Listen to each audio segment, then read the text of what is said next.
not using credit cards or using the wrong credit cards, whether you're just starting out with your e-commerce business or you're scaling your store, can be a huge mistake that you don't want to make. Connor here, and in today's video, I'm going to be going over how to leverage credit cards with e-commerce. And not only that, but what cards you should be using for what category. Before we even get into anything here, I want to make sure that you guys understand a couple of things. This is all only going to make sense if you're using credit responsibly. And what I mean by that is you don't want to spend money on credit cards that you don't actually have, right? Now, it's okay if you have, if you're using credit cards as like a cash flow mechanism to spend money that you know is coming into your account, whether it's a couple days later or that sort of thing, but you don't want to spend money that you know you do not have and you're not going to be able to pay off the bill. That's what you do not want to do. Next, you do not want to carry interest, and that kind of goes hand in hand with the previous point of not spending money that you don't have, right? If you can't pay off the bill in total at the end of the month or when it's due, then you shouldn't be spending that money. Next, you only want to sign up and utilize cards that you're actually going to use. So don't just go opening lines of credit that you're not going to use in your business or that don't even make sense for you. And lastly, we want to make sure that you are not overutilizing your cards. So you don't want to be going over your limit and carrying balances and doing those sort of things, which kind of brings us back to earlier points. Now, an overview for what I'm going to be covering in this video. First, I want to kind of explain to you why you shouldn't be using debit cards at all, and you should be using credit cards for all your business's expenses. I know there's a lot of people like Dave Ramsey or our parents' generation that may think credit cards are bad. You shouldn't have credit cards. I'm going to explain to you why that's actually incorrect and why you should be using credit cards for your expenses. Then I'm going to be talking about how you should be applying for cards and how it's going to affect your score.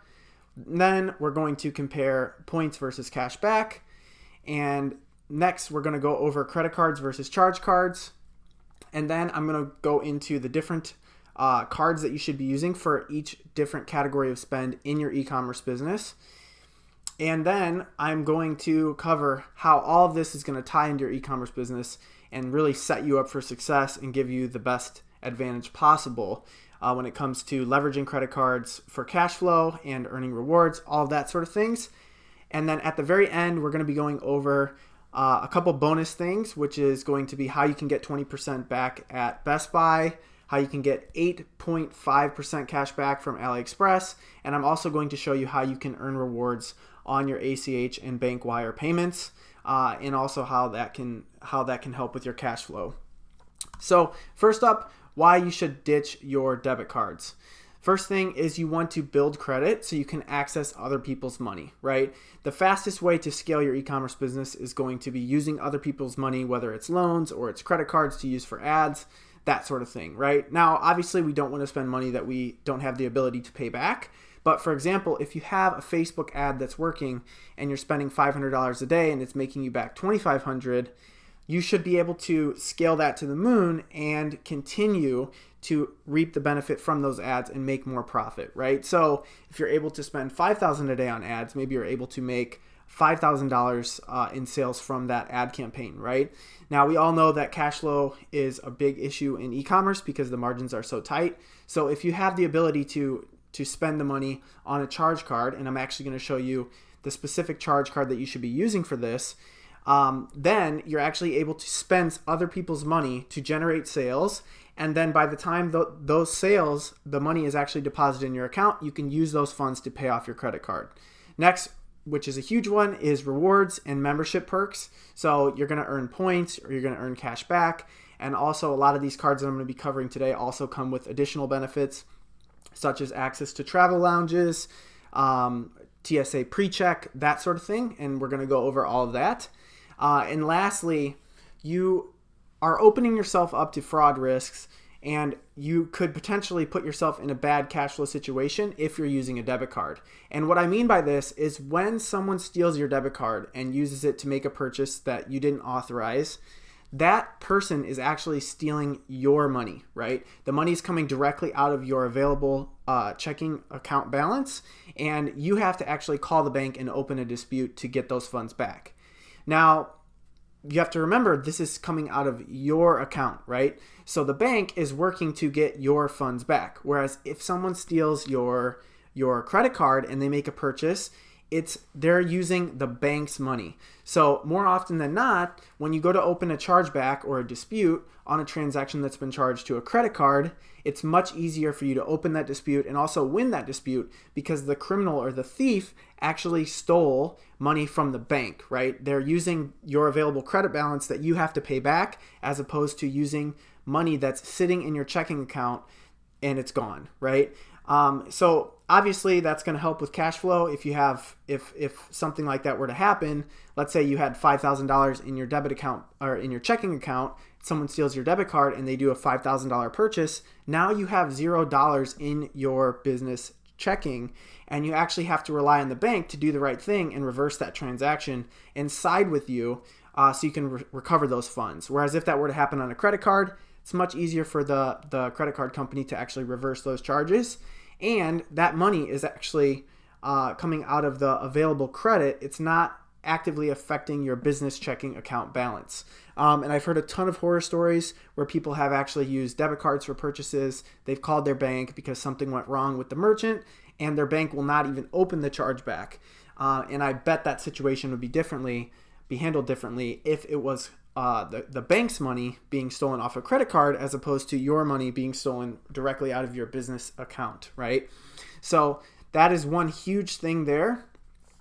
And next, I want to talk about the different credit bureaus and kind of how they report your score and how opening new credit lines is going to affect your score, because a lot of people are simply afraid to open cards because they don't understand how the score works, or they think if they open a card, it's going to really negatively affect their score. So there's two big credit bureaus. There's going to be TransUnion and Equifax. Both of these are kind of calculating scores using different scoring models, but they all kind of use the same categories. It's just different percentages of each category is weighed more heavily or less heavily when it comes to calculating your score. So first, you guys are definitely going to want to sign up for Credit Karma. That's going to help you know what your score is for each one of these credit bureaus. And there's going to be a ton of really useful information there that you'll be able to look at and leverage when it comes to opening cards or deciding not to open a specific card and so on. So when it comes to calculating your score, they're going to be using payment history, just simply, do you make your payments on time? Do you have any negative account balances? Do you have anything in collections? That sort of thing. Next, they're going to be looking at your credit card use, and that's basically your utilization, right? So do you have $10,000 on a credit card that you can spend and you're carrying a $9,000 balance month to month, or you're using $9,000 of that $10,000 every single month? That's something you want to avoid. Typically, you want to stay under 20%. If you can be under 10%, that's even better. Next, which kind of goes hand in hand with your payment history here, is derogatory marks. This is going to be the collections, tax liens, bankruptcy, if you filed for that, those sort of things. And obviously, if you're not making your payments on time, it could be sent to collections. So that's why I said those two kind of go hand in hand.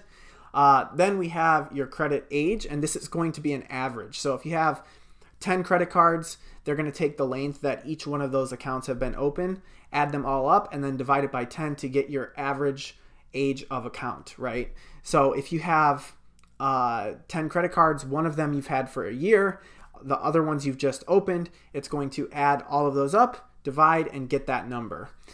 So if you do open a ton of credit cards in a short period of time, it is going to affect your credit age.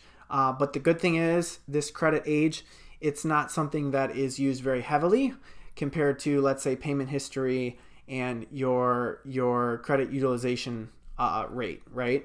So not to worry there, and I'll touch on this a little bit more in a little bit. Next up is going to be your total number of accounts. So do you have just one credit card, or do you have a credit card, an auto loan, a mortgage, or multiple credit cards, no auto loan, no mortgage, that sort of thing? Really there, you want to have more accounts open and also a mix of accounts. Could be loans and also credit accounts, mortgages, that sort of thing. Next is going to be your hard inquiries, and this is basically when you are applying for a card, they're going to do a soft inquiry or a hard inquiry, and it's basically just going to show that you're trying to apply for a card or you're trying to get an auto loan, that sort of thing. And these do actually disappear after 2 years, so not a huge issue here, but it is something to keep in mind because all of these things are being used to calculate your scores with TransUnion and Equifax. And there's also different scoring models. Like each one has, they could be on like their 22nd version of calculating the score. And what they're doing is using slightly different data points and applying a different weight to each one of these categories. So some of them are going to rely more on like mortgages or auto loans. Some of them won't even consider those. And it ultimately comes down to what you're applying for, right? So a little bit confusing, but don't worry. When it comes to opening cards, really the only things that are going to be happening is you're going to get a hard inquiry for applying for the card. If you get approved, that's going to add a total account, another account, which is actually a good thing. It's going to slightly lower your credit age because you're opening a second account, and obviously the age of that is 0 days and 0 years. So it's going to bring your overall average down slightly. But at the same time, once you get approved for that credit card, your utilization is actually going to go down because you're getting access to more funds. So because you're getting access to more funds, it's actually going to be a positive thing because as long as you're using that money responsibly, your utilization is going to go down, and utilization is much more of a high impact category when it comes to your overall credit score. Your utilization is going to have much more effect than your hard inquiries and the total number of accounts, as well as your credit age. And like I said, if you sign up for Credit Karma, you'll see a breakdown of both of these for both TransUnion and Equifax, and you'll get to see your score. So definitely sign up for Credit Karma, and I'm going to be talking about that a little bit more on this next slide when it comes to applying, opening, and using your credit line. So before you even apply, one thing that you can do is once you're signed up for Credit Karma, you can actually use their approval odds tool. This is going to show what your approval odds are before you even apply for the card. So if you have a really low credit score, it's not going to make sense for you even to apply for some of these cards, and Credit Karma will actually let you know. So if the tool is saying you're most likely not going to get approved, you can avoid applying for that card until there's a high chance of you being approved. And that's going to help you avoid having several hard inquiries when you get denied for a card multiple times, and then you finally reapply and get approved for that card. Next, like I said, your average length of accounts is going to be affected when you open a new card because obviously the length of that new card is going to be 0. So it is going to bring your average length of accounts down, but that's not a huge factor, so don't worry too much about that. Next, I know I touched on this at the very beginning, and that is do not carry balances on your cards and pay interest. If you're doing that, it defeats the purpose of all the rewards you're earning by like 10 or 20 fold, right? Like for example, some of these interest rates are upwards of 20%, and you might be getting 1 point per dollar on everything spent. So you're paying 20 times more than you're earning on those rewards if you carry that balance for a whole year. So don't carry any balances at all. Remember, only spend money that you actually can pay back. Also, try to keep your utilization rate under 20% or less. The lower the better here. Obviously, you want to make sure you're utilizing and using the cards that you have open, but you don't want to be using over 20% as that can negatively affect your score. And this sometimes can be calculated even if you are paying the cards off in full. It's not only going to affect if you're leaving your balances unpaid and just making the minimum payment. It's going to affect it because what happens is once your statement generates, that's when the reporting is done. So if you have a 10,000 limit card and you've spent $9,000 and that statement generates, it's going to show that you're using 9,000 out of 10,000 and your utilization is going to be 90%. Now, even if you pay that total amount off before the due date of that statement, your utilization is still very high because that $9,000 is what was reported. Now, how you can avoid this is by actually making a payment before the statement generates. So let's say you spend $9,000 on your card of your 10,000 limit. What you can actually do is make an $8,000 payment before the statement even generates. So let's say the statement generates and the statement close date is on the 20th. On the 18th or something like that, you can make that payment, and that will actually bring the amount that's reported down because they're going to be reporting what is actually due on that statement. So I hope that makes sense. Let me know down below if you have any questions regarding that. I know it's a little bit confusing, but generally just want to make sure your utilization is under 20% or less, and that's being calculated based off the statement balance that is reported when the statement generates. So you can make those extra payments like I said. If you are enjoying this so far, be sure to smash the thumbs up button and consider subscribing. Also, you could hit the notification bell if you want to be notified when I post additional content like this. So now let's move on to points versus cashback. Personally, I like points more than cashback because there's a lot more that you can do with them. And we'll get into that right now. So first off, your points are going to be able to be redeemed for travel, and that's a pretty obvious thing, right? You can redeem them right inside your the portal, the travel portal that your credit card company has. So Chase has their own portal, American Express has their own portal. So you can redeem it with them directly, or you can actually transfer the points out to partners, and that's where you're going to get really crazy value.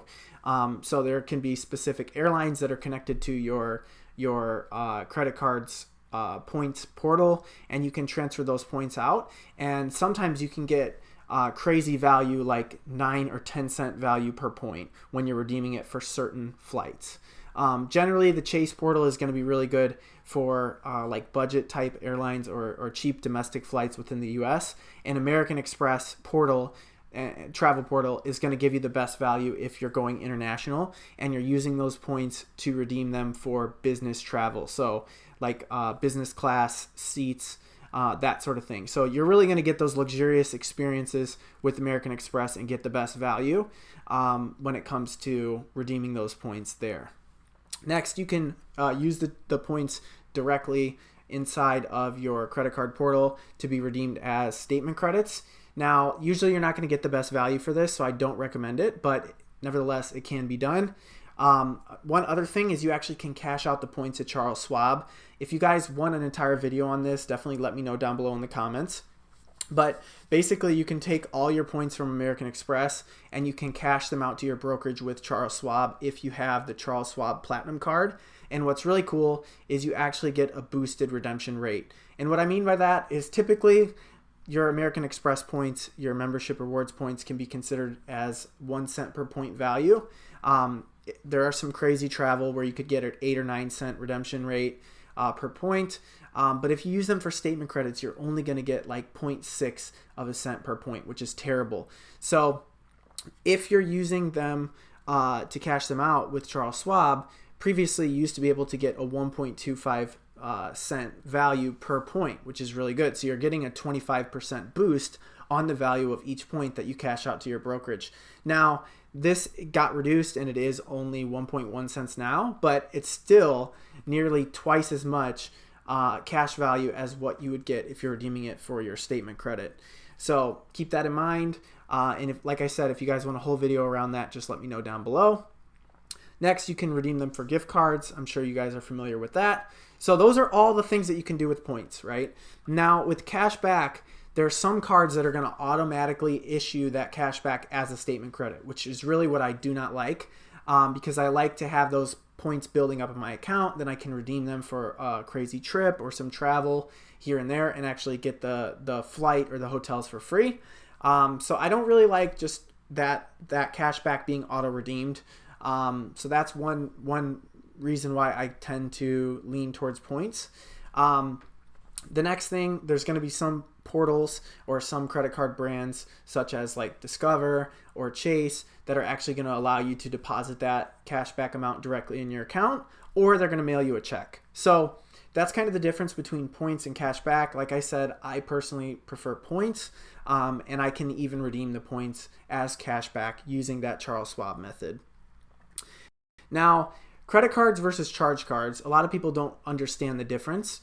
So really easy to understand. Credit cards have limits, charge cards do not, right? So because the credit card has a limit, it is going to count towards your utilization, whereas charge cards are not, right? The other thing is credit cards have minimum payments, whereas charge cards have to be paid off in full each month. Now there are exceptions to this because American Express has something called pay over time. Personally, I don't use that. And like I said, you don't want to carry a balance and pay interest on any of these cards, or it makes no sense for you to even be doing any of these things, right? So quick refresher, credit cards have limits and they affect your utilization, whereas charge cards don't have limits and they do not affect your utilization. Now, when it comes to running an e-commerce business, there's a lot of categories that we're spending money in. And there's going to be specific cards that give us additional rewards when we spend in specific categories on those cards. So we're all familiar with this, but some of the categories are going to be business travel, cost of goods sold, software or computer accessories, shipping, advertising spend, payroll, or virtual employee payments, right? So these are all the different categories. You may have a couple different categories in your business, but this should cover most of them, right? Now, when it comes to advertising and shipping spend, there's a really good card from American Express. And I wish I would have known about this back in the end of 2016, early 2017, when I started my dropshipping store and broke through that 7-figure mark, because I left a ton of money on the table by not using this card and also by just using a debit card. So really wish I could go back, but I don't want to dwell on it too much.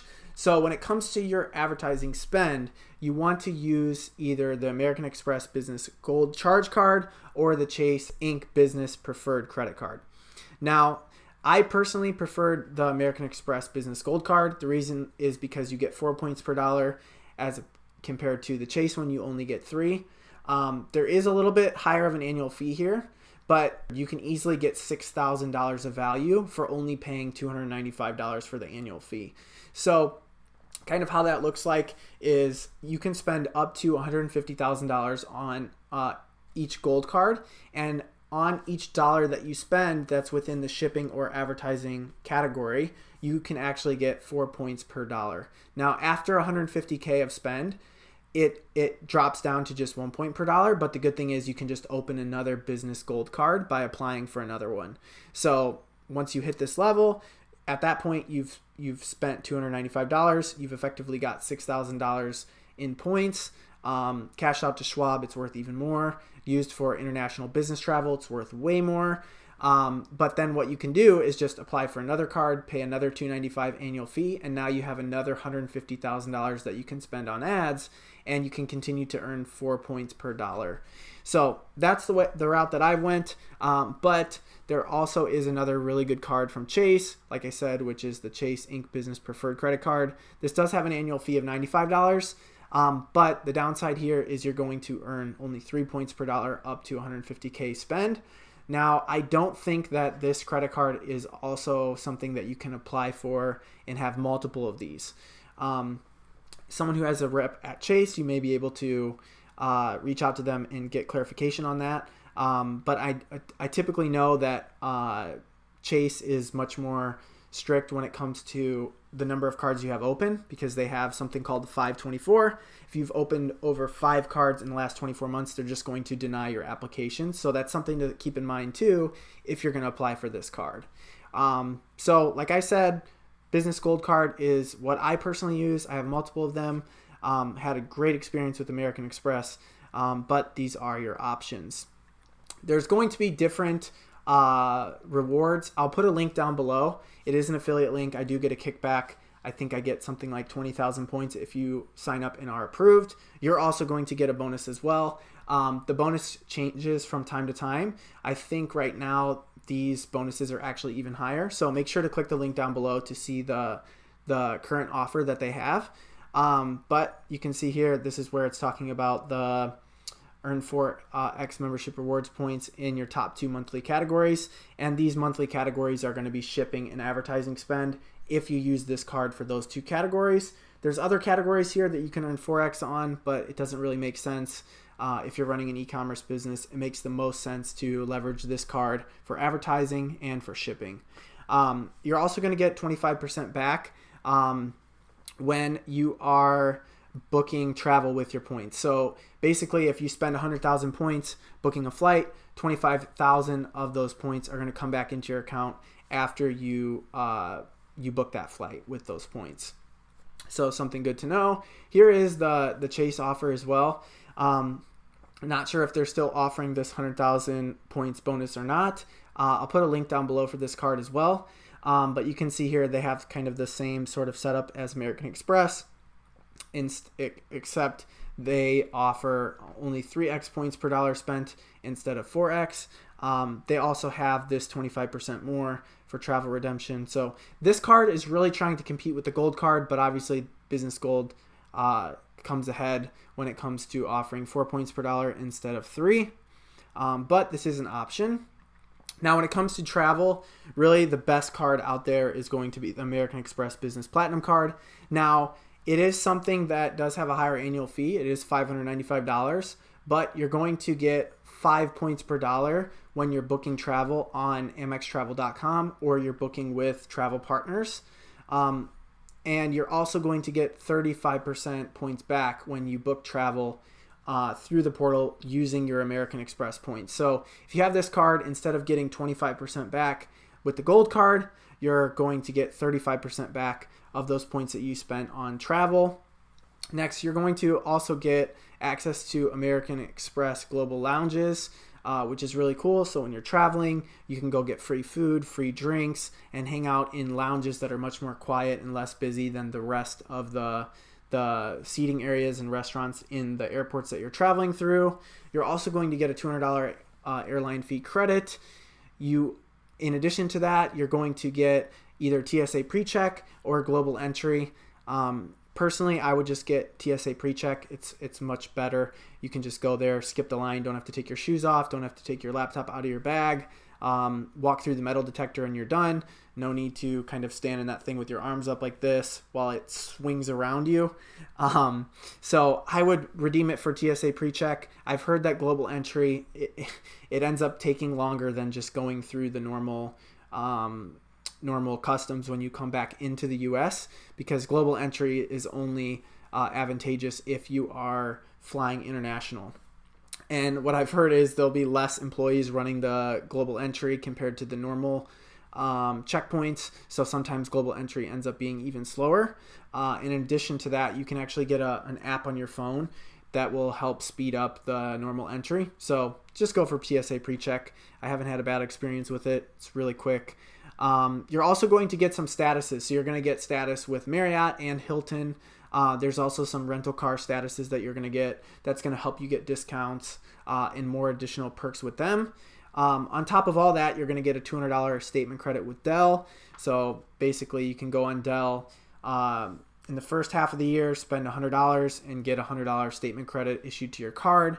And if you do the same in the second half of the year, you can get another $100 statement credit with them, which is cool. I think now there's a couple other perks that are actually added to the Platinum card as well. One of which is called Clear. It's basically like TSA PreCheck, but it's an independent company. It's like a machine and a separate line that you can go through. You could get both. It doesn't hurt to get both. The Amex is reimbursing both Clear and TSA PreCheck separately. But Clear is not something that's offered at all airports, whereas TSA PreCheck is basically at every airport. So that is kind of what you get with the American Express Platinum card. Highly recommend it. And here is going to be the bonus. This is something I screen grabbed from a while back, but I'll put a link down below. Definitely click that link if you're interested and see what the current offer is. I think it's actually higher now.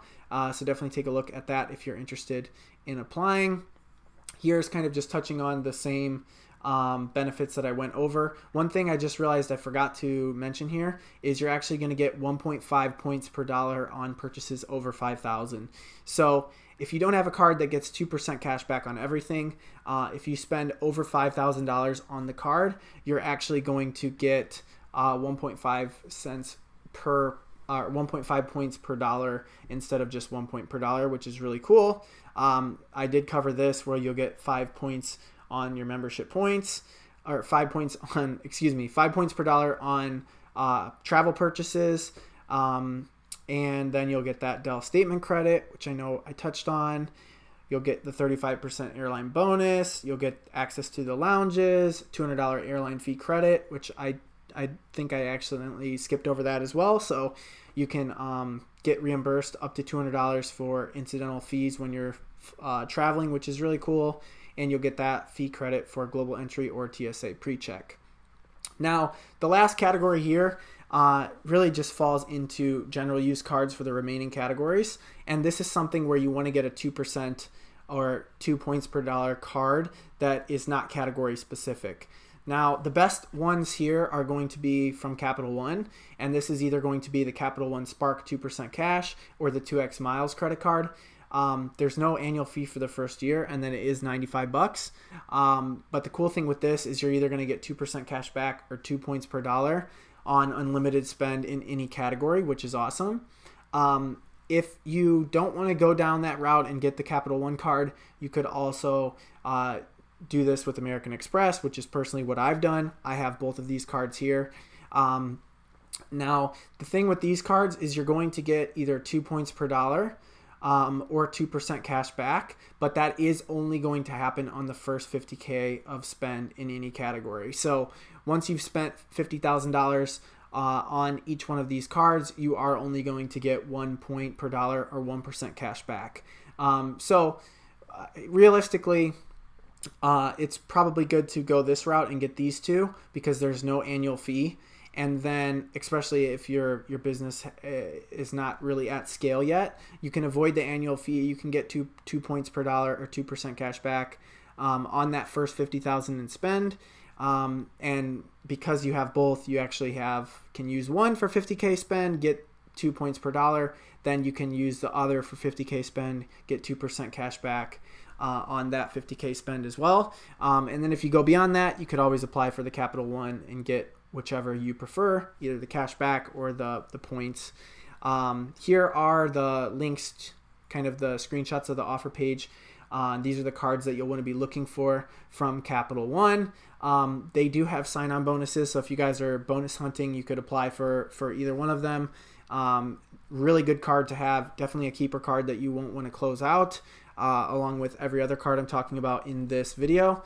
So those are what they look like and what you should be looking for. Here's the American Express blue business card. They did just change the look of this one. It actually is like solid blue now. It looks very similar to this one, but instead of being the business cash, it is actually the business plus card.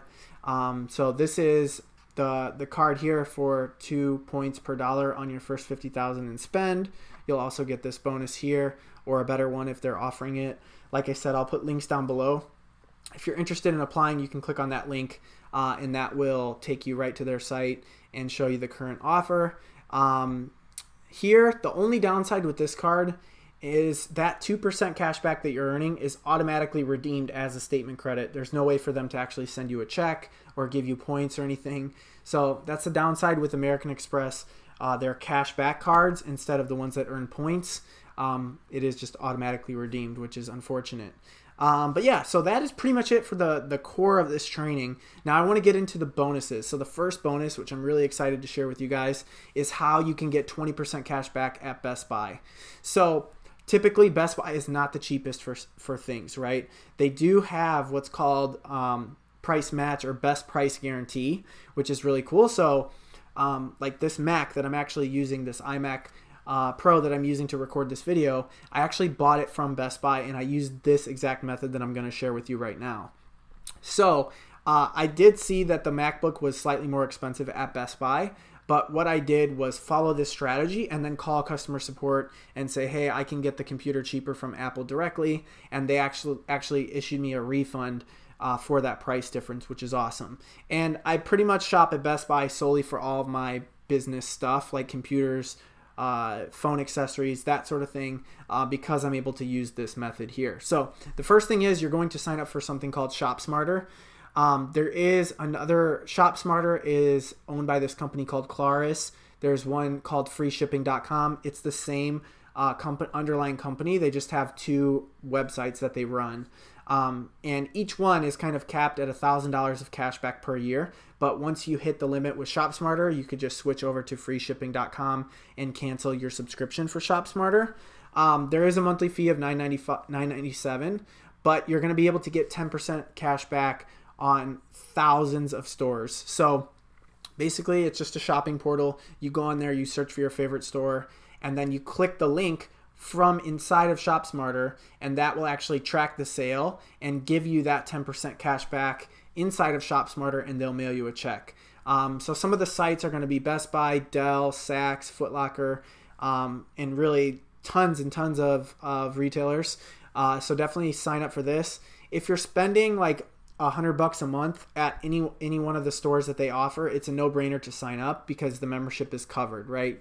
Spend $100, you get back $10, your membership is free. I personally hit the $1,000 of cash back with ShopSmarter last year. So I canceled that subscription and moved over to freeshipping.com. I still have the freeshipping.com account open, and unfortunately I haven't hit the $1,000 limit of cash back per year this year because I'm living in Puerto Rico, and I can't, there's a lot of shipping limitations, like from Best Buy I can't ship stuff to Puerto Rico, so that's a little unfortunate, but that is an option, is to always use freeshipping.com as well. Now obviously this is going to get you the first 10%, right? Now, how do you get the second 10%? Well, that is applying for the Best Buy credit card. And what this is going to get you is 10% on the first day of purchases. So if you have a large purchase or large purchases planned at Best Buy, it's best to apply for this card and then do that purchase, the shopping that first day. They'll actually give you a paper version of the card when you apply in the store, or a paper version online that you can print out, and you can bring it to the store so you can actually shop before the card even gets delivered to you in the mail. After that first day of purchases, you're going to get 5% on all Best Buy purchases as well. So it's going to go from 20% down to 15%. Still really good, and you'll be able to use ShopSmarter on all these sites like Dell, Saks, Foot Locker, etc. I don't have any affiliate link, or I don't get any benefit at all from recommending ShopSmarter, but it's something that I personally use and love to use, especially when it comes to just getting as much cash back as possible. So that's what's going on here. Now with the Best Buy card, the cash back that you're earning is actually earned in the form of points. Those points are automatically redeemed or build up in your Best Buy account, and then are redeemed for gift vouchers. So this 10% of the cash back is actually, you can't get it out of Best Buy's ecosystem. You have to spend it at Best Buy. Little unfortunate, but it's still awesome that you're able to get 20% cash back, especially at a store like Best Buy that has Apple computers and tons of office stuff that's really expensive. So definitely leverage this in your business if you have any big tech purchases coming up. Now let's dive into how you can actually get 8.9% cash back at AliExpress. Now, similar to the last strategy here where we're using ShopSmarter, we are going to be using another portal called AdMitAd. So you're going to sign up for AdMitAd, and then you're going to apply for the AliExpress Worldwide program. Now, when you apply for this, you're going to actually be able to get up to 6.9% cash back on all of the items that are sold on AliExpress.com. So if you are running a dropshipping business, you know that you're probably getting the products from AliExpress, and you're able to get that 6.9% cash back there. Then when it comes to paying for your items, you'll just want to make sure you use the general use cashback card that you have for your business that gets you 2%. And there you go. You're getting 8.9% back on all your cost of goods sold in your e-commerce business. Now, if you're using something like de-essers, you can actually copy and paste your AdMitAd affiliate link directly into de-essers.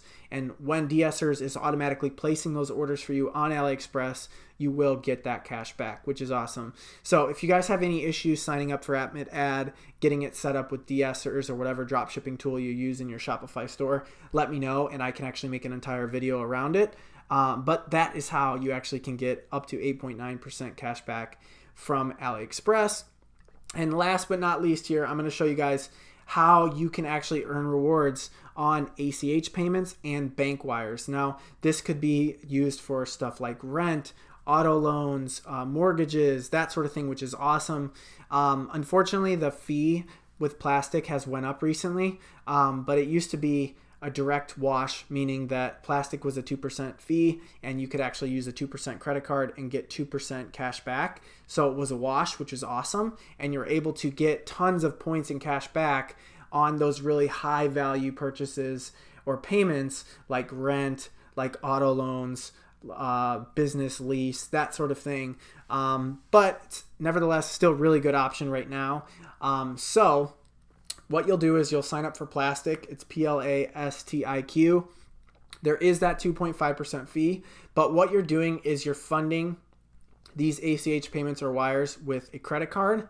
And what's cool with this is not only are you earning these rewards, but this also is going to help immensely with your cash flow, right? Because you're able to put these large purchases on a credit card, and that credit card is going to give you up to a 50-day grace period to pay that balance off, which is awesome. And you're going to be earning those rewards. So really cool stuff. It's going to help with your cash flow, like I said. Now, how this is going to work is you're going to add your Visa, your MasterCard, or your American Express credit card to their site. Unfortunately, each credit card brand has limitations on what type of payments you can make. Like, for example, with American Express, it can't be used on an auto loan, but with a Visa, it can be used on an auto loan, which is really cool. So you'll add that card, and then and generally you'll want to use the 2% cash back or 2 points per dollar credit card. And once you add that to your Plastic account, you'll be able to actually have Plastic charge your credit card and then mail a check to your vendor, make an ACH payment, or directly wire money into your landlord or your bank that you have the auto loan with, or your vendor that's overseas that you might be purchasing inventory in bulk from. So that's really cool. And like I said, it's going to be great for your rent and great for bank wires to vendors for inventory. Now, you might think to yourself, I don't really want to do this. It doesn't make sense that I'm going to pay a 2.5% fee just to earn 2% back in cash back. But the thing is, this 2.5% fee is traditionally expensable under your business. You'll have to talk to your CPA. This is not tax advice, just for educational use only, or educational purposes only. But you can, or you should be able to, expense this 2.5% fee if you're paying for a business expense, because by using Plastic, you're able to improve your cash flow, which obviously is really important for your e-commerce business. And then you can earn that 2% cash back, or earn those 2 points per dollar in your credit card account. But yeah, so that is pretty much it. Let me know if you guys enjoyed this video. Definitely consider subscribing if you did. Smash the thumbs up button for the YouTube algorithm. That will greatly help me out. It'll also help other people out just like you, so they can find this video and benefit as well. If you had any questions at all, definitely leave a comment down below. Let me know where you're stuck. I'll be replying to everyone. But like I said, that is it for this video. I'll see you guys in the next one.